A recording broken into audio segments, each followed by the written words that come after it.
Jammu Kashmir bank में हुए घोटालों को लेकर पूर्व गवर्नर जम्मू कश्मीर के सत्यपाल मलिक जी ने एक और खुलासा किया है। पहले उन्होंने ये कहा था कि 3000 के करीब बैकडोर अपॉइंटमेंट्स बीजेपी पीडीपी की हुकूमत के दौरान हुई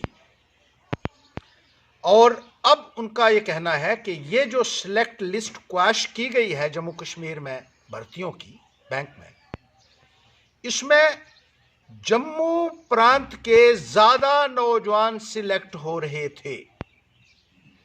ये अपने आप में एक बहुत ही सेंसेशनल डिस्क्लोजर है, सनसनीखेज खुलासा है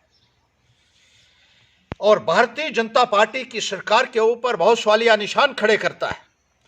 जो भारतीय जनता पार्टी बड़े बड़े दावे करती थी जम्मू के यूथ को एम्पावर करने के, जो बड़े बड़े दावे करती थी बराबर का अधिकार देने के, जो वादे बार बार करती थी कि सारा भेदभाव जम्मू के साथ जो होता रहा है वो खत्म होगा, उनकी अपनी सरकार में एक सिलेक्ट लिस्ट को इसलिए क्वैश कर दिया गया क्योंकि उसमें जम्मू प्रांत के ज्यादा नौजवान भर्तियों में आ रहे थे और यह सिलेक्शन एक सेंट्रल एजेंसी ने की थी जो अपनी ट्रांसपेरेंसी के लिए पूरे हिंदुस्तान में जानी जाती है।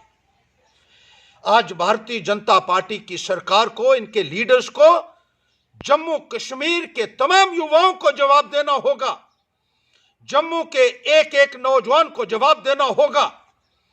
जिस तरीके से आप एक विश्वासघात कर रहे हैं यहां के नौजवानों के साथ, उसको पैंथर्स पार्टी बर्दाश्त करने के लिए हरगिज तैयार नहीं।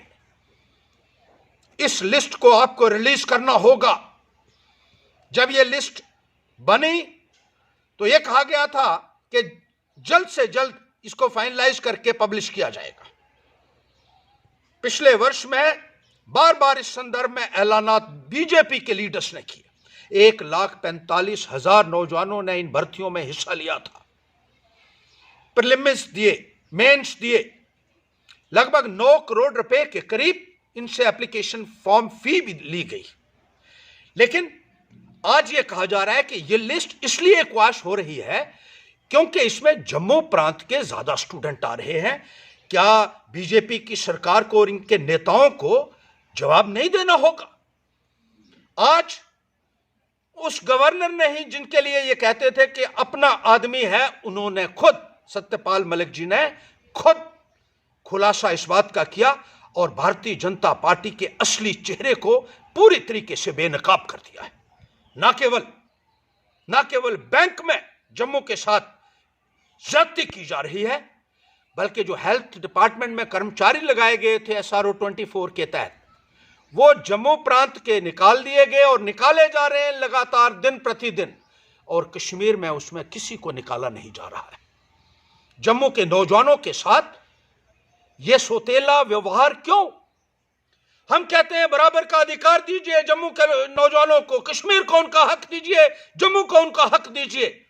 और एक ऐसी भर्ती जो सेंट्रल एजेंसी ने की थी, जो अपनी निष्पक्षता के लिए पूरे हिंदुस्तान में जानी जाती है, उसकी सिलेक्शंस को आपने इसलिए रद्द कर दिया क्योंकि जम्मू प्रांत के युवा उसमें ज्यादा आ रहे थे। आज भारतीय जनता पार्टी कटघरे में है। इनके तमाम लीडर्स को जवाब देना है हमारे नौजवानों को। कब तक यह चलता रहेगा? कब तक आप जम्मू के नौजवानों के साथ इस किस्म का सलूक करते रहेंगे? पैंथर्स पार्टी इस संदर्भ में पूरी शिद्दत के साथ आवाज उठाएगी। यह आवाज जम्मू के नौजवानों के लिए हमेशा उठती रहेगी, बराबरी के लिए उठती रहेगी, न्याय के लिए उठती रहेगी और भारतीय जनता पार्टी को इस संदर्भ में जवाब देना होगा।